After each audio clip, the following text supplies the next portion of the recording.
Thank you all for coming along. This is the Startup Pitch Competition. So this is part of the broader Startup Pavilion that we're hosting this year up on the 3rd floor. So how it's going to work is we have 6 startups pitching today. So they'll each have 5 minutes to pitch, followed by 5 minutes of Q&A from our esteemed lineup of jury here, which we'll be introducing shortly. So yeah, it should last around an hour and a half, and at the end, the investors and the jury will deliberate and decide on a winner. And there's also going to be an audience vote as well, just so that you guys can kind of get involved. And it'll be interesting to see if the audience vote is the same as the investors vote. So. Cool. So just to quickly introduce Yachting Ventures before we get started. So we are the growth platform for startups, specifically in leisure marine. So we've now worked with over 300 startups, and we support them across the whole kind of growth spectrum. So through our community that we host as like an accelerator on an ongoing basis, through the various startup pavilions that we run, the pitch competitions, we also do press, fundraising, and we also work with corporates on their innovation efforts as well. So yeah, we do quite a bit, and we're really excited to be here today at IBEX for the first time, and just wanted to thank the IBEX organisers for providing the stage for startups. So shout out to Anne over there. Cool. So I want to just quickly introduce the jury. I'm going to give you just each a few minutes to just explain who you are. So let's start off with Jens. I'll just pass you the microphone. Thank you so much, Gabby. Hello, everyone. Jens Bering, Volvo Penta. I serve as the head of marine sales, the applications team for North America, which is gas, marine leisure, marine commercial. Been with Volvo Penta for some 27 years in various capacities. So very happy to be here today to be part of this startup and to listen to all the companies now. So best of luck. Thank you. Tom Whitby, Oracle VC, and also at Tradeworks.vc. We invest in maritime logistics, B2B digital trade enablers, invested across 38 companies to date, most of whom are still alive, and actually great to see some founders in the room today. Hi, I'm Chelsea Oppenheim. I'm the Director of Investments at Florida Funders. We're a Tampa-based venture capital firm investing in early stage seed to Series A B2B SaaS software companies. And we've invested in nearly over 100 companies at this point, and excited to hear all the marine startups today. John Miner, Miner Capital. Was a founder and entrepreneur most of my life. After an exit, became a full-time investor as an angel investor, but recently got into the marine industry as I took over as CEO of a company called Takaro Blue late last year. So now actually in a startup in the marine industry, so experience in both investing and operating. Hi, I'm short, so I'm going to stand. I'm Ali Felix. I'm the VP of Platform at Embark Collective, and we're a startup support organization for early stage and high growth tech and tech-enabled startups across the state of Florida. We support a community of about 100 companies right here in downtown Tampa. So welcome, everyone. If you're not local, great to have you. Hello, my name is Brian Hardman. I'm a multi-exit M&A professional. I work in beautiful Bonita Springs, Florida, for Edison Business Advisors. We buy and sell lower middle market and Main Street businesses, and happy to be here. Great, thank you very much. So I think we're going to get started with the pitches. So just bear with me, we need to change the slides. And first up we have Palencia, so I'll just hand you the mic.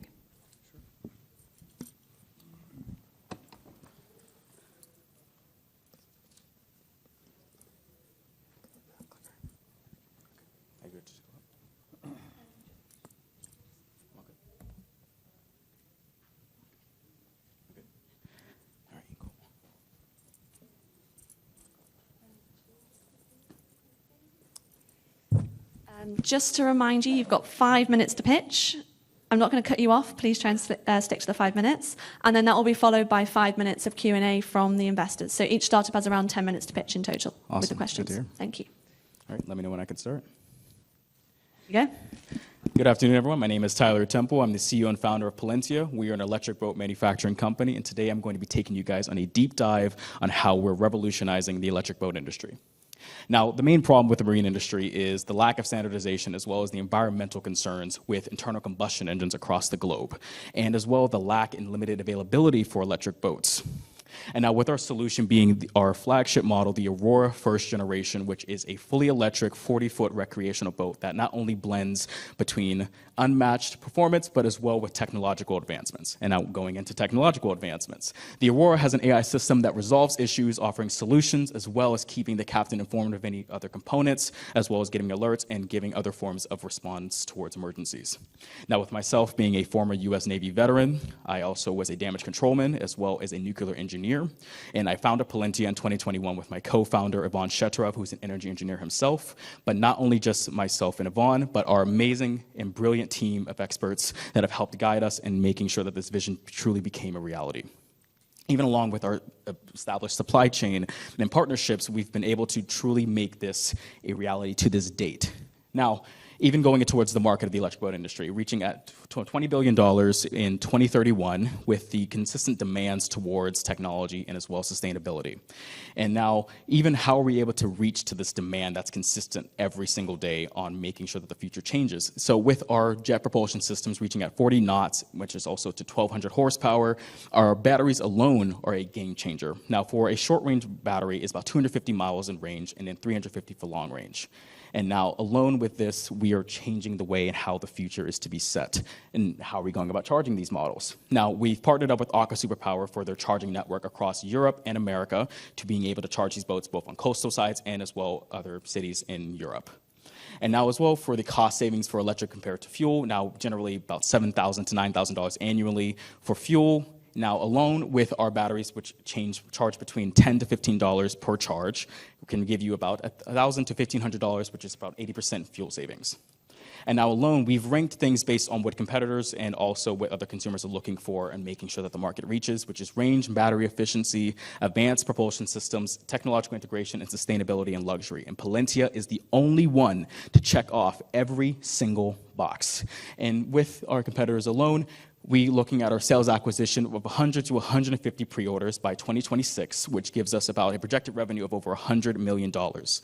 Now, even with our positive feedback from over 500 potential customers, as well as continuous praise through industry experts, we are growing every single day, and even with our customers alone. So with a luxury boating enthusiast, as well as a tax-savvy adventure seeker, these are our direct customers and how we're looking for them, but how we're going about them is through our consumer B2C and as well to B2B2C. Now with forging dealership ties, as well as going to other events, expos, as well as doing demos for our customers to look through and other pre-order funnel chains. But along that, word is getting out fast about us consistently. Now, with our collaboration with Supercar Blondie, we've spoken directly with her and their media group, as well on top, our ranking through Pepperdine's Most Fundable Companies list as a quadrant A, therefore being at a highly fundable ranking. But even for our developmental costs, for a short-range model and long-range model being at a cost of over $700,000 for cost of goods, but in 2028, during full production, we are looking at over $500,000 for cost of goods as a whole. Now, for their general pre-seed of $2.5 million, this will be going into prototype development, as well as our marketing and branding development. And as well, going into that, for our exit strategy, we are looking at a 3 to 5 time revenue multiple as the electric boat industry consistently is growing day by day, and we intend on potentially being bought out either by an EV company or another shipbuilding conglomerate, with other examples such as Torqeedo and Pure Watercraft having an over $100 million valuation. And, as I'm ending off here, Palentia is not just an electric boat company. We're redefining the marine travel space as a whole, not only with our AI system, but as well with our performance. And today, I ask you guys to join us in the future, again, as pioneering the next wave of innovation. Thank you.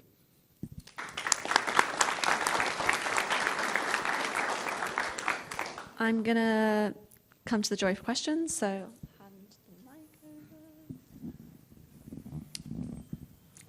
Start.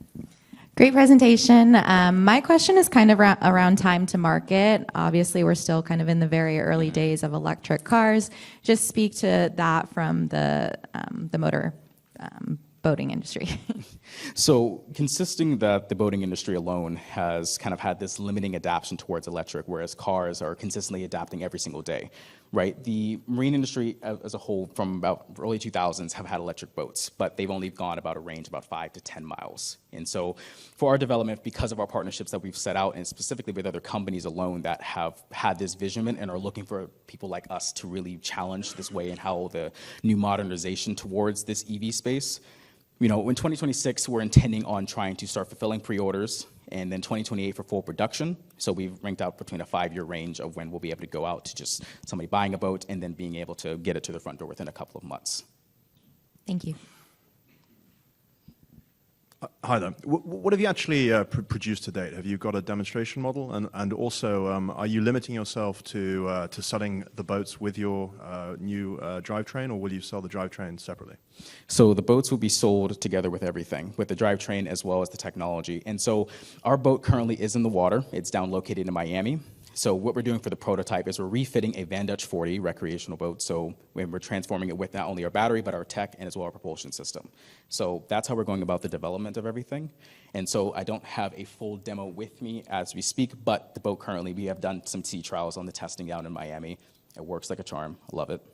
But as well, just to showcase that this vision is not only just what it was back in 2021, where it was just an idea. So from my own time in the Navy, you know, I looked at I was on an aircraft carrier with over 5,000 people, and you can only imagine all those people just struggling to maintain a ship. Imagine you by yourself.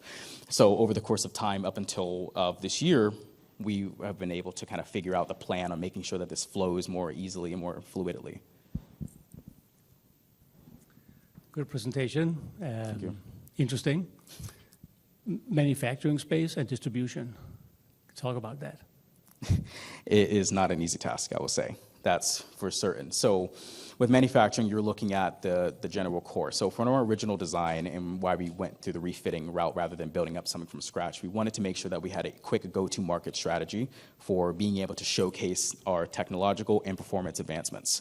And so with the shell itself of Van Dutch and our collaboration with talking with Van Dutch and getting their OED models, we have been able to kind of rectify the real issue that stands beforehand when it comes to manufacturing, which is building the boat, right? That's already been solved, and we don't have to go through a whole building of a new modeling system or an entirely new mesh to be able to make this work. It floats, it runs, it's perfect.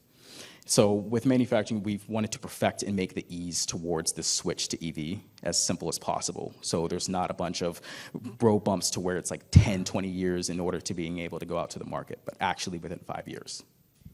Is it EV only or is it hybrid? It's EV only. Okay. Why did you arrive, or maybe why did you arrive at a jet propulsion? Because jet is not all that efficient at low speed, only at very, very high, where it's probably the best. But so given that electricity, range, et cetera, I'm just curious how you arrived at water jets. That propulsion system. So, I looked at some of the dynamics for a propulsion system for propellers with aircraft carrier. I looked at that as a main example, right? It wasn't as efficient in comparison. Now, it's obviously nuclear energy, so it's kind of limitless, not unlimited energy.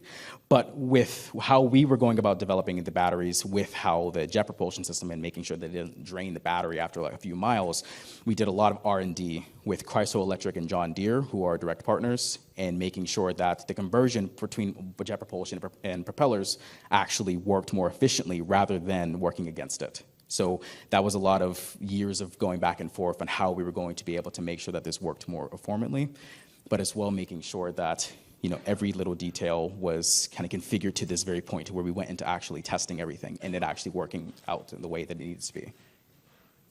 Okay, thank you. No problem. Can you speak more to the AI models that you're developing and who on your team is developing them? Yeah, absolutely. So both myself and my chief system architect, we are both working on developing out the AI model. Now, even with our partners, we work with Binarix. They are a software development company out in Ukraine. And as well, we have another partner as SimForm. And so the idea on this was the switch over towards, tech. Every North American region is really built on AI and different systems to make things a lot easier, whereas in other continents, it's more based on hardware. And so we wanted to combine both alone with how can we assist the consumer who, when you're on the water, it's unpredictable. You never know what's actually going to happen until it actually happens to you. And unless you're, in other words, like Moby Dick, you are not going to know every single thing that's going to happen. And so an easing of that, and specifically to reduce human error, is to have a system that actually works with you rather than against you. Because when you have other companies that are doing third-party systems, if you have an issue with that, you can't contact the boat manufacturer. You have to contact this third party. And their system could be very different than what the boat actually has done. And so, in other words, what I love to always use for a saying is, why get a suit off the rack when you can get it tailored? So the technology that's made in-house is developed specifically for the Aurora first generation rather than swapping off and selling it to somebody else. So that was really the big thing. Thanks. It's a beautiful boat. Thank you. Thank you so much, Tyler. Thank you.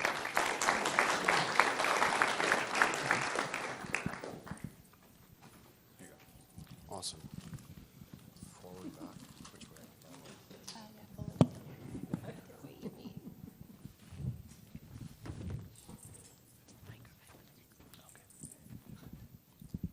I think I go with this one. 1, 2, 3. My name's Trevor Burgess, co-founder of VoltSafe and ship skipper. I believe that the future of shore power is going to be VoltSafe. And the technology that drives something that right now, when you look across the world for the last 120 years, you have two main flavors of power transfer. One being conduction, which is metal prongs. And then the other side of it is wireless, wireless power transfer. Could be resonant induction, radio frequency for lower power and whatnot. So we see a lot of this coming, and there's benefits of each side. So prong plugs work, they're great at efficient power transfer, but it comes with a myriad of other problems associated, like safety, user experience. I mean, when it comes to safety, user experience, it has a not so good track record there, and there's room for improvement. And with wireless power transfer, it doesn't always scale at a price point that is tolerable. So as we go through this, this is the marine space that we're focused on right now. And this is our major product launch go-to-market strategy. It does not involve prong plugs. These are examples from one of our pilots that we launched in early spring. And when we went there, they had this little wall of shame. And we thought that was kind of a little bit funny and sad, perhaps. But there's a lot of problems associated with prong plugs around salt water. Harsh conditions definitely is difficult. So at the expense of every improvement to safety, prong plugs have always become a little bit harder to use, starting with 2 prongs. You can flip it back and forth. Then you've got 3 prongs for the ground, so you have earth, a little extra safe. And in 2008 and 2009, in Canada and the US, you have tamper-resistant sliders that became mandated. And I don't know if you've used them, but Grandma and Grandpa, when they try to put it in, if you don't put it in directly straight, those sliders don't open and you can struggle with it a little bit there. So we're focused on developing something that has the potential to drive all the pros associated with conductive prong plug at high power especially. And on the wireless power transfer side, it's really convenient to use wireless power transfer because it just works. And our technology increases the user experience overall.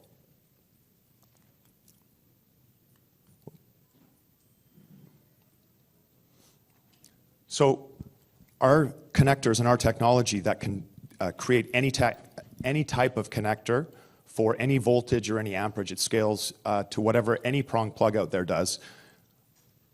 We are coming to market with the shore power for 30 amp single phase, and this is what our connectors look like. We just finished a pilot with 13 marinas around the world. around North America. I'll shorten that.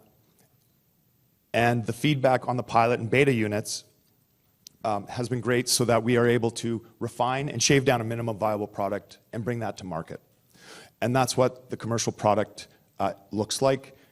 And we weren't able to deliver it and show it here, but at Mets Trade in November, that's what you're going to see. This is our beta pilot that we did. VoltSafe is a patented technology or electrical blueprint to creating any prongless plug that is conductive like pronged plug, but a whole lot more convenient to use and has a whole lot more on the safety side. Unlike all outlets around the world for the last 100 or so years, they've always been electrified at all times. That's why we have holes, and then that's why we need prongs to access the metal carrying current inside. So for us, we do not do that. To start with this beta pilot that we did, we were able to use an adapter that retrofits onto existing Marineco product. Any L530, which is your standard 30 amp plug, it locks onto the locking type. And then our connector is a smart connector also, so we're able to essentially have hardware that we can build out a lot of software for. Some really cool stuff, and I'm going to show you a little bit. So to break it down, this is in Canadian dollars. So right now, this is the sale price of our units, $749 US, 79 US, give or take. And we do have a SaaS component on the smart side of things, and that is $8 per slip per month. And we do some kind of cool things around peak shaving for power. And we have the potential to do a lot more interesting things down the line that we can get into a little bit later if you visit the booth. So energy efficiency, great. Generally 98, 99% for conduction. However, prong plugs around marinas, they are notorious for becoming very corroded and that efficiency potentially going down, and in fact driving a lot of heat into the plug.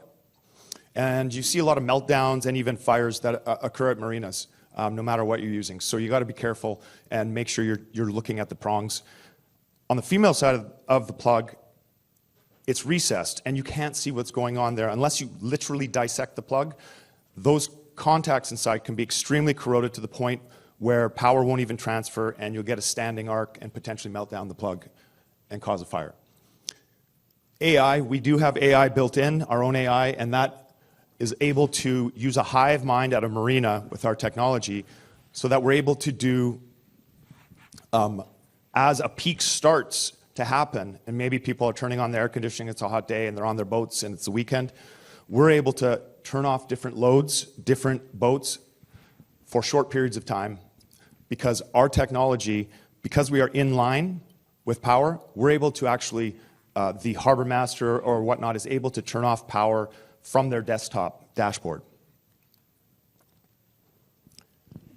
In 2023, we went to CES in Vegas and had two prototypes. One was a boat connector, and one was a home version.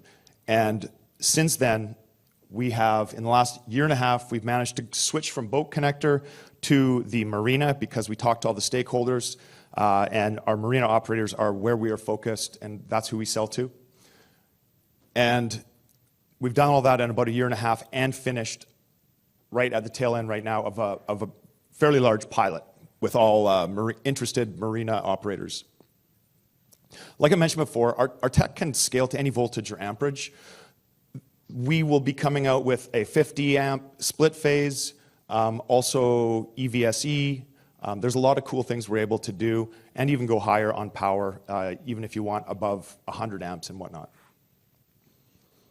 Right now, this is actually 4 million Canadian, so 3 million US. We're looking to scale. We're finishing up the pilots. And right now, our technology, like I said, is a patented blueprint to essentially creating any type of prongless conductive plug. The inspiration for us starting this was Apple MagSafe, that cool kind of magnetic connector. But that connector only goes up to about 20 volts, which doesn't shock us. Once you get above 60 volts, danger, you can get shocked. That's why we hide contacts. So we play in that space in the higher, more dangerous area. Our technology itself has managed to become CSA and UL certified to a category that is near aerospace level safety at very minimal extra cost to the bill of materials.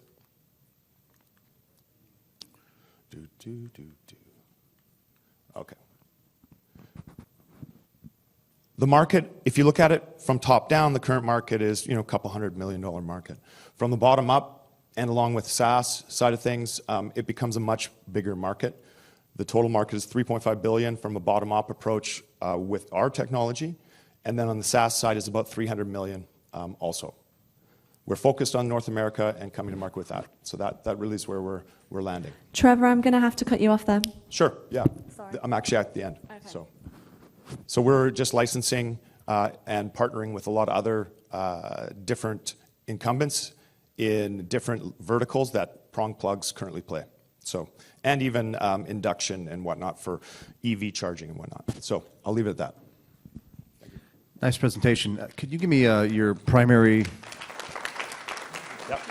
USP, unique selling proposition for your technology versus what's currently on the market?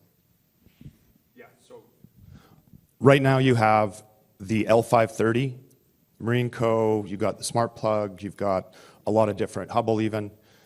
They melt down. They corrode. This is all substantiated by marinas and also boat owners. So our technology, we deliver a software CRM that you are able to control. The marina operator can reduce their operating expense, control all the plugs around in there, peak shave demand. We're able to cut the peak, which is usually 20 to 30% of a bill each month for a marina. And our technology doesn't arc spark, so the safety side of things is a whole lot safer on that side of things. Thanks for the presentation. What's your marketing strategy to attract marina customers? Yeah, so our go-to-market, we just focused on this in the last year and a half, so we've been moving fast. We have connected with a lot of marinas, currently 1.45% of marinas. There's 12,000 marinas in the US and 1,000 or so in Canada. We're located in Canada, and we've now expanded into New York, New Lab in New York. We're now accepted as one of the members there, which is a deep tech hardware focused place. And the go-to-market is with partners, potentially distributors and whatnot. We've actually even had conversations with West Marine. We're evaluating that, and we've also right now been going direct, and we've had a lot of interest that way. But we realize there's some heavy lifting there, and there's even nuances on the municipal side of certain states, like the NEC 2023 code requires ELCI. I haven't even mentioned, but our technology does ELCI. So people that have to upgrade with the new NEC code, marinas, it won't cost them $200 to $300 for 30 amp ELCI versus a 30 amp standard breaker, which is only $5 or $10. Yeah. It's a great product, massive market, solves a big problem. I'm guessing the big blocker is the capital investment required by the marinas. Are there any kind of innovative funding strategies you can use to bridge that gap? There are. We have our CFO in the room, Scott here. He's 6'7", hard to miss him. And Sanad, our CTO. Right now, there are, in Canada, there are some funding programs to go to the US, the EDC and whatnot, that helps with that. We're also able to essentially... Sorry, I meant for the marina to afford the capital investment to upgrade the... So for example, we're partnering with other EV propulsion, other companies. We just won a contract with the Canadian government for a project that is going to be developing out our 50 amp split phase. And a lot of subsidies currently exist for infrastructure upgrades to marinas. So we landed that, and then our partner there, he went out and bid on another one And that marina is getting an upgrade, and it would already have a few $100,000 there. They're getting subsidies from the government for that project, which is an additional one. We didn't even apply for it. He did it on our behalf. However, there's a lot of subsidies out there with the Green New Deal, and even in Canada. We haven't factored that into any of what we're doing because we're just focused. We want to create a business model that on the SaaS side and on the hardware side, our margins, for example, range between 50 to 60% on hardware and 80 to 90% out of the gate with the SaaS side. So going to market and starting to utilize those subsidies will actually even help out all of that for us. This is just straight up. We want a long-term business. We want to own everything just with respect to shore power connectors and software in the marine space. Thank you, Trevor. I think we're going to move on now. Sounds good. To the next one. Thank you so much.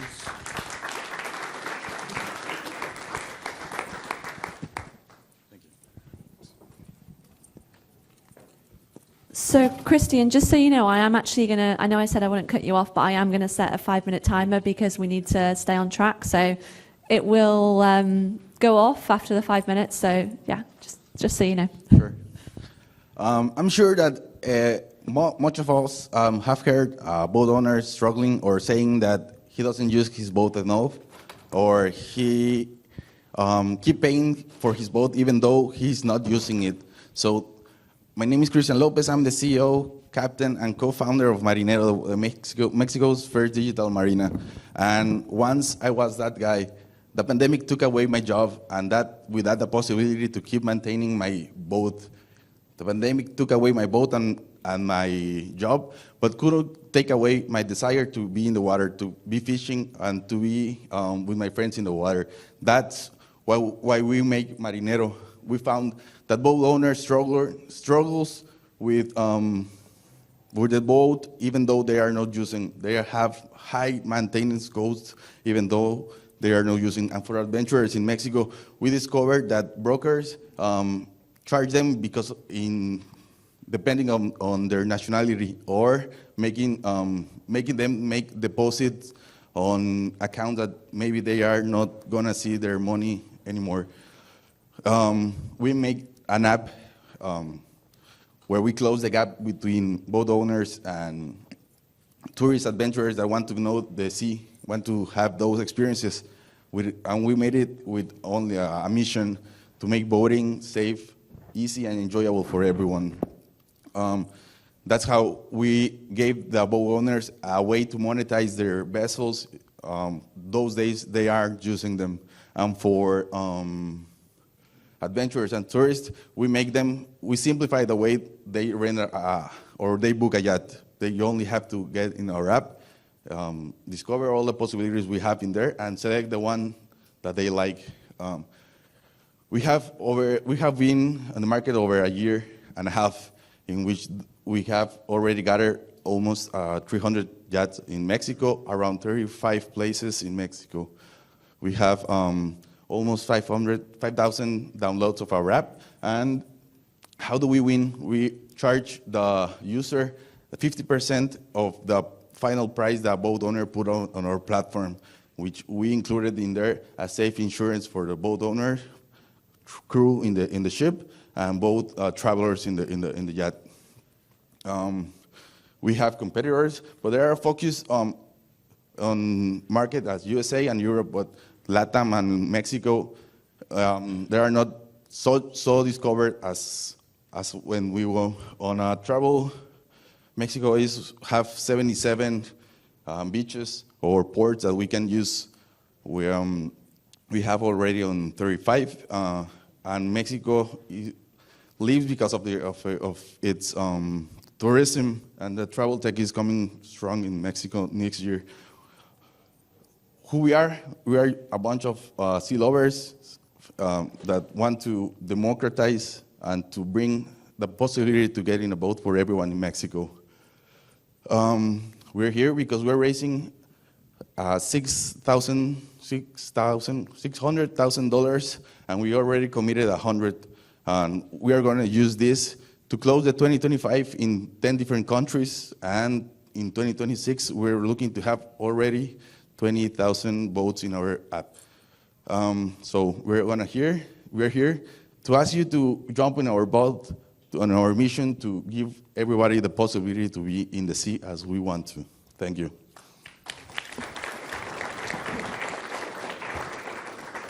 Great presentation. Would love to learn a little bit more about how you're reaching the adventure side and going to market to finding those tourists in Mexico. Okay. For now, we're only using the social media. We're looking specifically for boat owners, not only brokers or people that had a fleet in management, but we're looking direct for boat owners because we want them to put on our verified process of the platform all their data, the insurance policy, all the documentation of the boats, so we can close as much as liabilities that we can in the future process. Thank you. Just a clarifying question. Who is renting the boat? Do I have to have a boating license, and how do you verify that? Or can I rent a captain to take me out? What does that look like? In our verifying process, all the boats on our platform have a crew. So the boat owners put on their own team so they can assure the boat owner that the vessel is not going to be harmed or be bad used. Yep.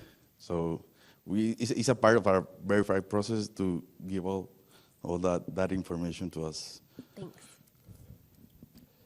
What's your current churn rate for either customers or for the boat owners? The what, Vern? The churn rate. So how sticky are your customers? What percentage do you keep? It's difficult because we have over almost 300 vessels, so it's difficult for the same people to rent the same boat. So they're trying to rent as much or many different boats as they can. We have from kayaks experiences in Yucatan and we have weekends in Arrecife Alacranes, a small Virgin Island in the Gulf of Mexico for the whole weekend. So there's a bunch of possibility for them, not just to only book the same always. I'm a little bit familiar with the space. Can you explain the 15% that you're charging? Is that a commission from the boat owner back to the platform, or is this an additional fee that you're charging on top of that that normally wouldn't be charged? Yeah, the thing with us is that we're looking for the boat owner to put on a small fee or as much as cheap as they want, as they can, so they make more rents. The 50% we're including the insurance, and that's the way that we earn. Mm-hmm. Okay, thank you. Just very quickly, I should declare that I'm invested in Boatsetter, the market leader, and also a local hero, Anchor Rides. I guess what's interesting, it becomes down to initially a marketing race. How much does it cost for you to acquire a customer, and what do you expect the lifetime value of that customer to be, given that, from my experience in Mexico, a lot of these excursions are run and quite jealously guarded by the hotel operators? Yeah, the concierge in Mexico, we are looking for them to jump on our platform. We're looking at a referral program for each concierge, looking this B2B-sided go-to-market plan with them, so we can achieve as much hotels, restaurants around the beaches in Mexico.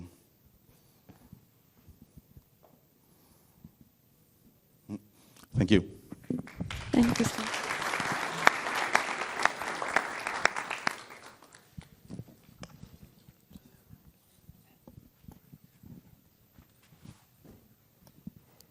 Hi. All right. Let me tell you why we're the right team to put your trust in. At Blue Nav, we're leading the charge in boat electrification through hybridization. In 4 years, we've developed and conceived an all-in-one add-on solution for recreational and work boats, combining electric propulsion and smart features. Hear me out. I'm giving you the best of both worlds here. Our technology, named Blue Spin, adds electric power to most types of boats, providing a plug-and-play and unmatched experience for boaters. Bluespin is retractable, rotating, and offers 360 maneuverability to your boat. You do not need to change anything to your boat to benefit from our solution. Bluespin is also connected to an HMI with smart features designed to assist the pilot throughout their journey. You get the comfort of features such as autopilot, virtual anchor, docking assistance, fishing assistance, and smart motion, all in one, all in the same solution. I am Mathilde Gombeau, privileged MD of Blue Nav, leading an incredible team of passionate boaters and engineers. To date, Blue Nav is the only add-on solution on the e-boating market. We are the only ones providing a concrete solution for new builds and the existing boat park to transition.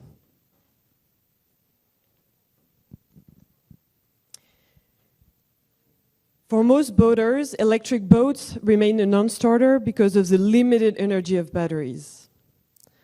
And most newcomers, sorry Tyler, see electrification as simply replacing the IC for an electric motor, and they call it today. That's not us. Batteries are not ready, infrastructures are not ready, boaters are not ready. So what's left? Hybrid. Us.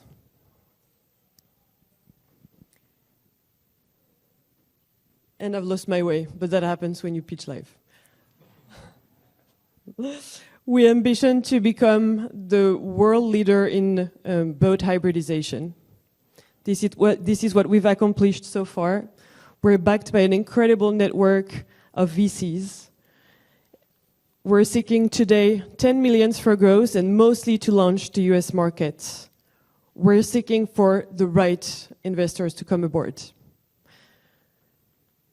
These are some use cases that make complete sense, but I will invite you to join us in the electric pavilion at booth 311 so you can experience the demonstration of our products that's live over there, and our sales team can tell you more about our use cases. I thank you for your time. I look forward to telling you more about my vision for boating, and I will close this session with a quote from Jelte Leibrandt, the founder of Savvy Navy. Hybrid is a massive gap in the market at the moment. Just about every manufacturer is looking towards electric, but not many are looking at the existing boat park and how to get those guys on board. Thank you.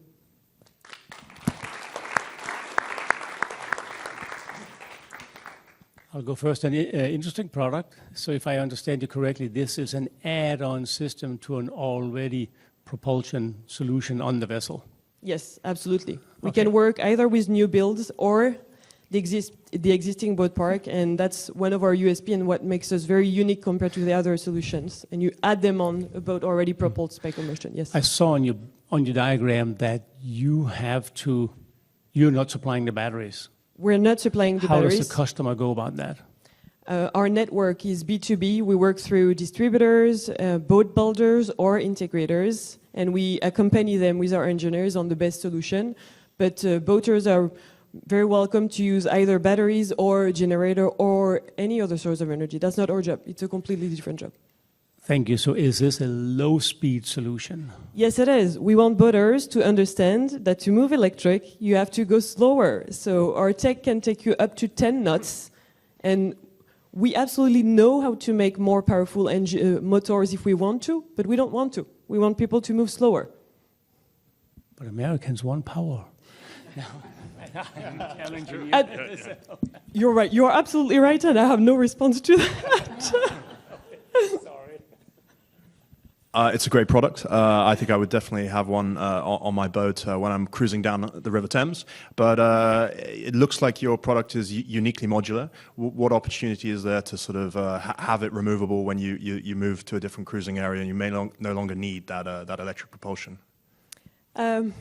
We've worked on different versions of the product over the years, even though we're only 4 years old. And the next version, that's we call Make 3, is thought by our engineering office to be more modular, with 3 parts that you can remove more easily for maintenance or any other reason. We're also thinking of having a rail fixed on the transom of the boat for the outboard version, which would technically allow you to remove more easily the engine and not have it all the time if you don't want it. Can you tell us a little bit more about your background and key members of your team? Sure. The founding team is a family with my father and my brother. The father is the engineer and the visionaire of all the boating industry, doing all the thinking behind the product and how we can evolve and how we can actually follow the trends in the industry and be one step ahead. My background is more service-oriented. I care about people. I care about my team, and I care about our customers.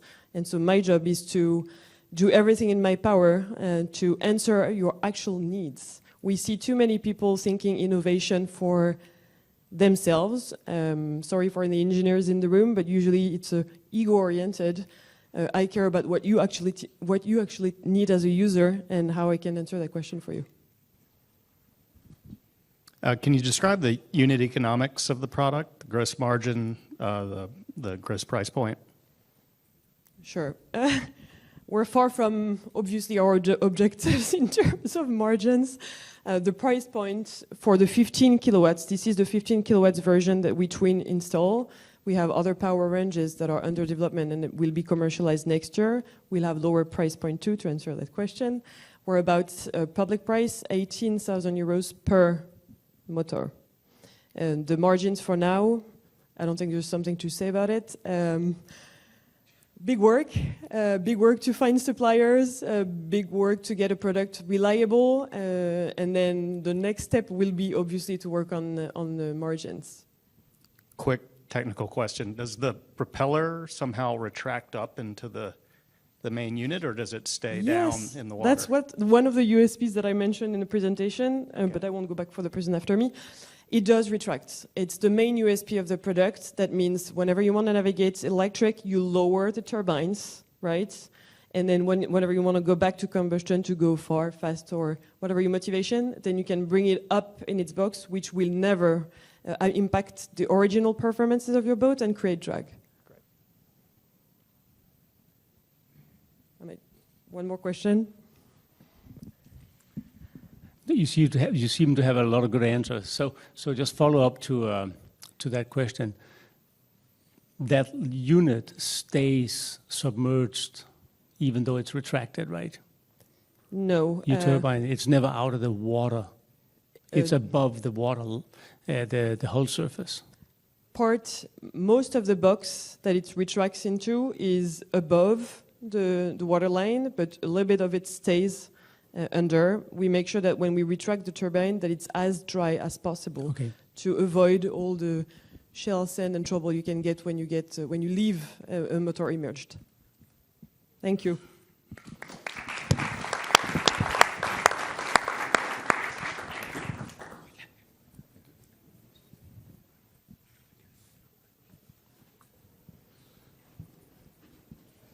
Got to check the time. Good afternoon. My name is Tom Furness. I'm co-founder and CEO of Anywhere Energy Systems. We are a diesel fuel cell system for yachts. Let's go. So I want to take you on a little cruise together. You know, we're all in the marine industry. We work with our customers to design and build some of the most amazing platforms. And our customers invest in some of the most unique environments, beautiful environments, and some of the most amazing technology. And they're willing to spend or spare no expense to make the most enjoyable environment. So let's go on a little cruise. Imagine all of us going out enjoying the water, whether we're swimming, laughing, enjoying a wonderful time out on the water. But our experience is interrupted with vibrations, rumbling noise, fumes of an auxiliary generator, or our main engines that have to turn on to recharge our batteries. some of the stories you've heard from some of these other founders. So the problem with the existing yacht solutions is there's limited rooftop space for solar. Batteries are problematic. They take up a lot of room. There's lithium-ion fire risks. And the main engine, or the aux generators, are loud, noxious fumes, and produce a lot of vibrations, and are very inefficient. And yacht owners expect the comforts that ample power provides. So our solution is a military-proven technology for extended at-sea power. It's completely silent, there's no fumes, no vibrations. It's 2 to 3 times more fuel efficient than a combustion-based generator. It can run on marine diesel and other fuels, and it's an ultra-low carbon footprint. It's like a battery that doesn't run out of power as long as you have fuel available. We have a uniquely experienced team, myself, that has done a lot of work in a variety of industries and consulting. I've got a co-founder I brought on board, Andrew Marsh. He's a former CEO of the LG Rolls-Royce fuel cell group and former director of the Rolls-Royce Marine Group. I've got a CTO, a NASA-trained power systems engineer, and a DevOps guy that is familiar with CAN bus and variety of protocol interface. We're looking at both the marine industry and the luxury RV, so land yachts, as it were. So we're actively working in this space. We're looking to raise $3 million. Initial $500,000 would focus on some IP filing that we have staged to go with some initial unit developments for demonstrations, and then our balance of the $2.5 million raise would really get some demonstration systems and low volume production. We're looking to develop relationships with yacht builders, power systems integrators, retrofitters to develop relationships, perhaps get non-binding LOIs so that we are working with some potential investors. They're looking to have documentation of traction in the market. So really, we have a unique story that we have a lot of our potential investment is mitigated in terms of risk, in terms of technology. It's out of R&D, it's ready for commercialization. We've got a uniquely qualified team. We've got some documented market product fit. There's some great market potential. Obviously, the marine industry, RVs, long-haul trucking and reefer trucking, a variety of other things. U.S. domestic policy, it's very attractive. It's eligible for a 30% tax credit. It's a great sustainability story in terms of ultra-low carbon footprint. If you actually use biodiesel, it has a carbon neutral in terms of energy production.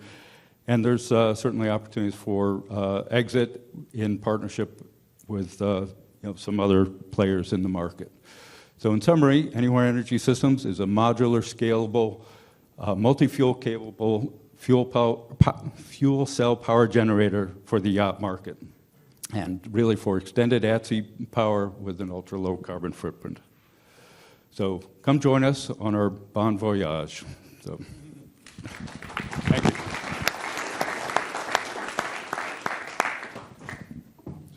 I'll go first then. Congratulations. Looks very interesting. Yeah. I assume a self-contained unit.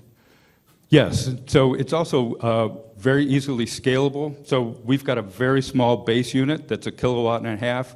We can increase the power density without doubling or tripling the size.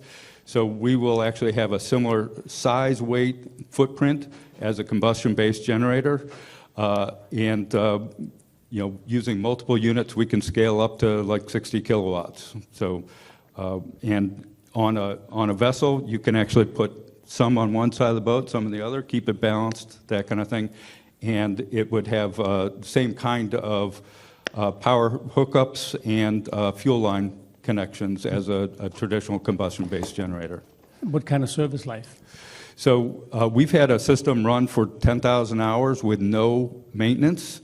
And then depending on actual utilization, we're looking at some modular capabilities. There's some basic maintenance in terms of like a air filter, water filter, fuel filter, and then after thousands of hours, we can actually modularly take out the fuel cell stacks to put new ones in. So if you can think of like the water filter in your refrigerator, it kind of plugs in and rotates. We're looking at that kind of modularity to be able to replace the fuel cell stacks. And price competitiveness for a conventional marine Right, generator. so we believe we can be competitive at volume to a combustion-based generator, and certainly the feedback we've gotten from talking to people, we should be able to be charging a premium. So we don't have a price set yet because we're not in volume production, but based on the features of completely silent, no fumes, no vibrations, and the fuel efficiency, we should be able to charge a premium along with the eligibility, at least in the US, for the tax credit.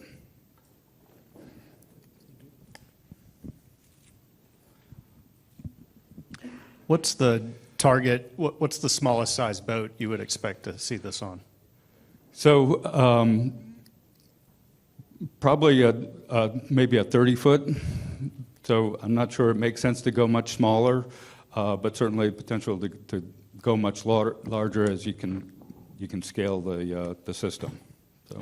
And that would be through more modules being added, Right. or larger units? Yeah, so within the same footprint, we can actually increase the power density by adding more stacks within the same footprint.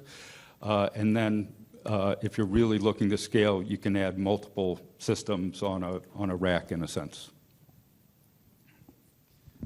Just a question about the technology. So I have a generator at home that runs on liquid natural gas, gasoline, diesel.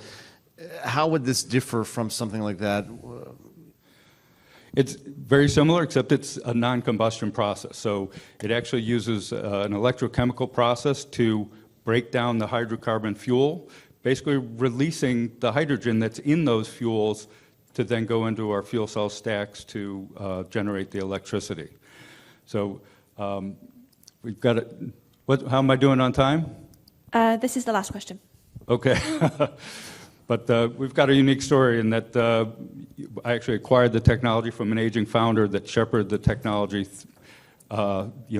with lots of R&D investment from DoD, NASA, and they'd completed a very successful demonstration project with the military, and they ran out of cash trying to wait for a military contract. So our team are bringing this to market and trying to take it forward in these industries or these markets. So, any other questions?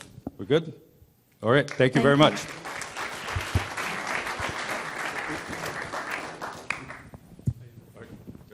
Thank you.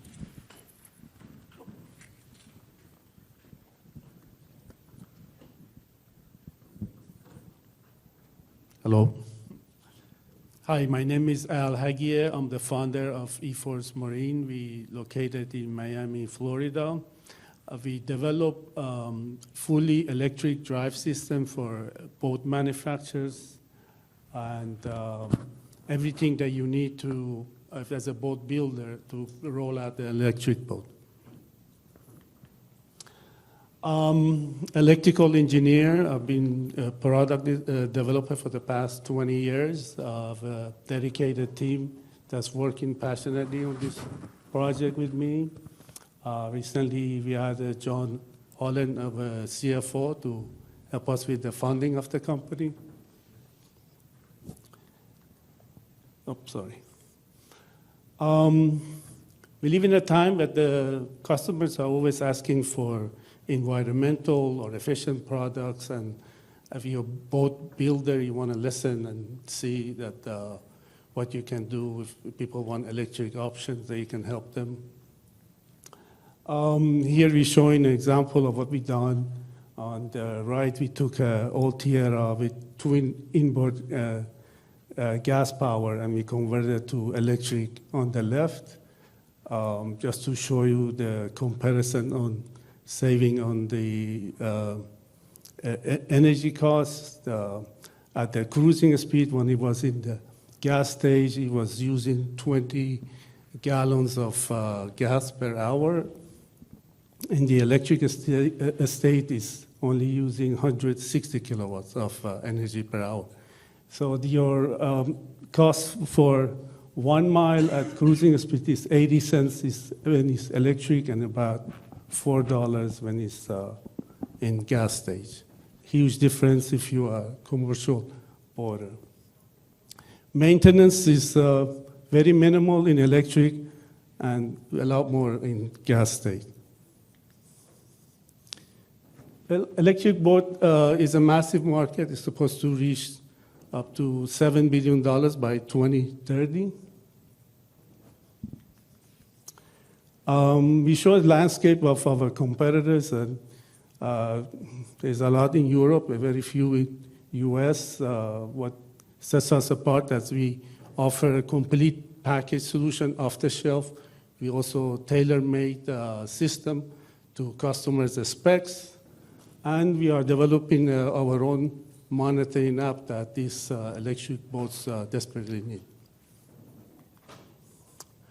To go to market, again, we love to work with boat manufacturers. We think this is a great partnership. And also, we see there's a lot of boat yards where people are looking to convert their existing boat to electric, and we can help them with retrofit systems. And in future, we thinking if we can go straight to customers with our low voltage systems. We've in pre-A round funding, and I have invested over $1.3 million of my own money on this startup. We're raising $5 million, and we're looking for investors. If you want to invest at this early stage, we have some early boarding opportunity at a discounted price.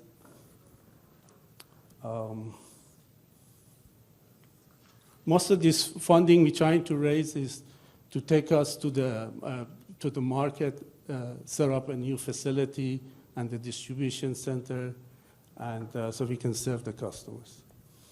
We expected to raise revenue in 2016 and grow to $50 million in sales by 2028. Our gross margins are about 50%. Our exit strategy, I think there is a lot of existing giant OEMs that are looking in this area, and this could be a great opportunity. Thank you. I'm here if you're interested in joining our story and grow with us, and we're here to answer your calls. Thank you. Great presentation. What would you say is your unique differentiator from some of the competition you have? The range. We actually were able to, put enough battery in the boat and make sure the battery is safe, and try to give the customer 1 hour cruising speed, which I think a lot of the electric boats that are out there, they cannot do 1 hour cruising. So I've seen people say it, but comparing what battery they have in the boats and what they're saying, I don't think it's true, but I think it's definitely the way to do it. You have to give them at least 1 hour of cruising speed, not just slow or trolling speed. What are the key product milestones that you have to hit to get to your product to market in 2026 as planned? We need to build relationship with a lot of boat manufacturers. We like to start maybe with at least 20 boat manufacturers, over 800 of them in US. And if we can get them to put out maybe 25 boats a year, and then grow this partnership with different boat builders, I think by 2028 we can really hit the numbers that we are showing here.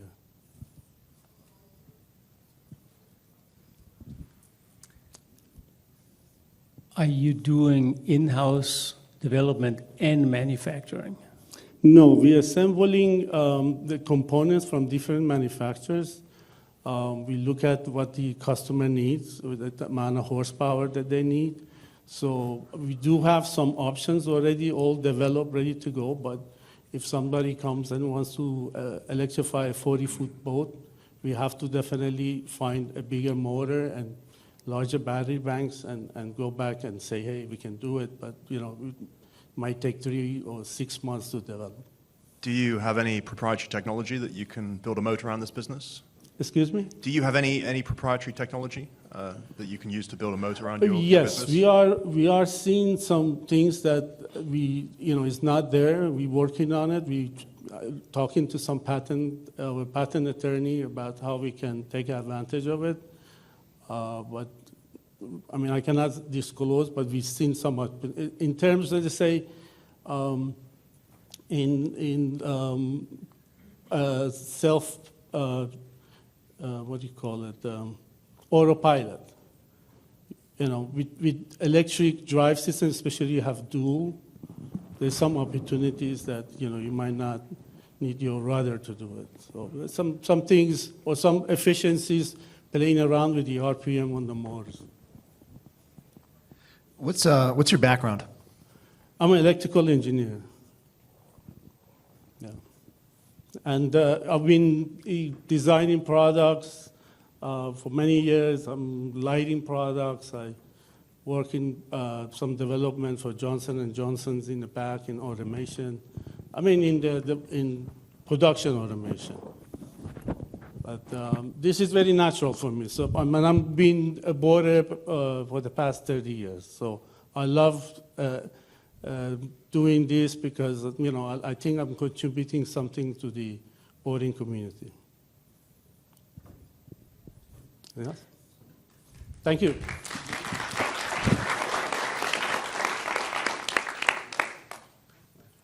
Thank you. Okay, so what's going to happen now is the judges are going to deliberate. So I don't know if you want to do it there or if you want to step aside, up to you. Yeah. And then we also have an audience vote. So you should be able to scan that QR code. I'm hoping it works. So that's when I voted. Is that normal? Did you already vote? Yeah, I just voted. Is that normal? Yeah, that's fine. Yeah. So as long as it pops up, it should be fine. As long as you can vote, yeah. And if you just wait around for about 5-10 minutes maximum, then you'll know who the winner is.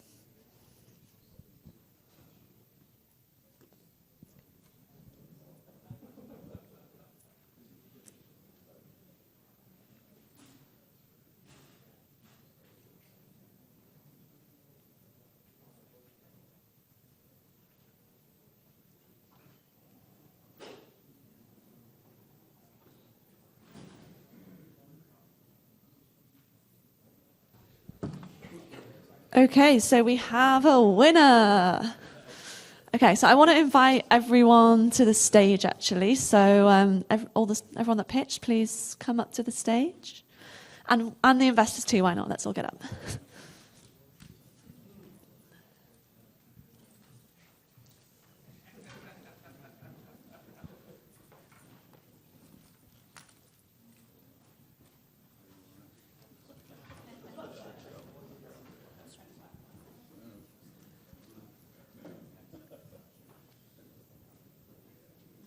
Okay, so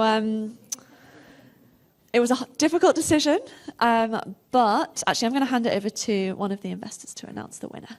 I'm going to go with you, Chelsea. Do you want to announce the winner? Sure. And the winner is, well, first, you all did an amazing job. Congratulations, and thank you for presenting your companies.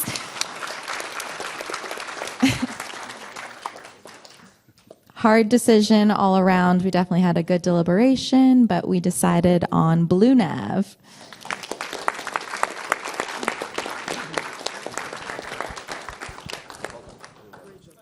Congrats. Thank you. Hybrid. So many electric propulsion.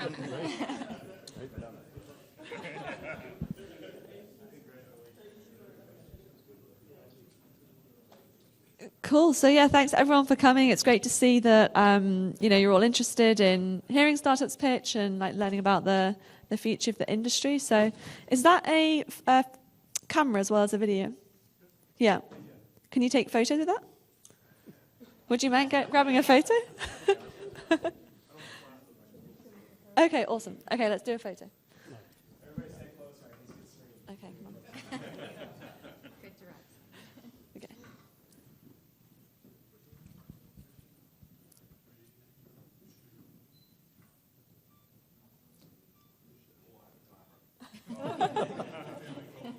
Timer set to 10 minutes. You're so tall.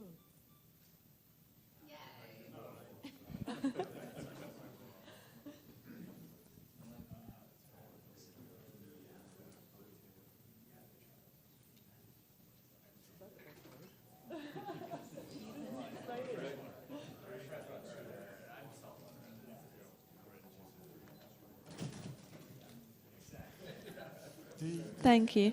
And before everyone starts leaving, I just want to say one final thing. We have a Start-Up Pavilion on the 3rd floor, where a couple of the startups that pitched are actually exhibiting. So please head on up, kind of opposite the Tech Talk Theatre, and you can meet and have a conversation with the various companies. Oh, the audience vote. How did we forget that? Okay.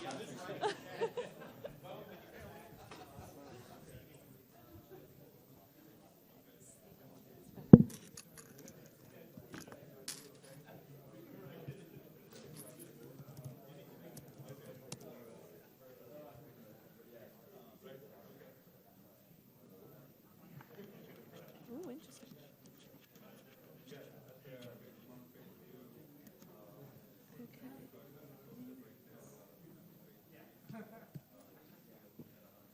Upgrade to present. Okay, so the audience vote is about to come on the screen.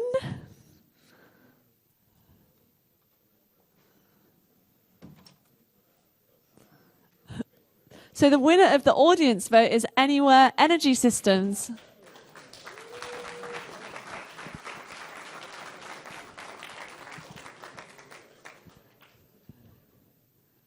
Cool, so congrats, Tom. Thank you.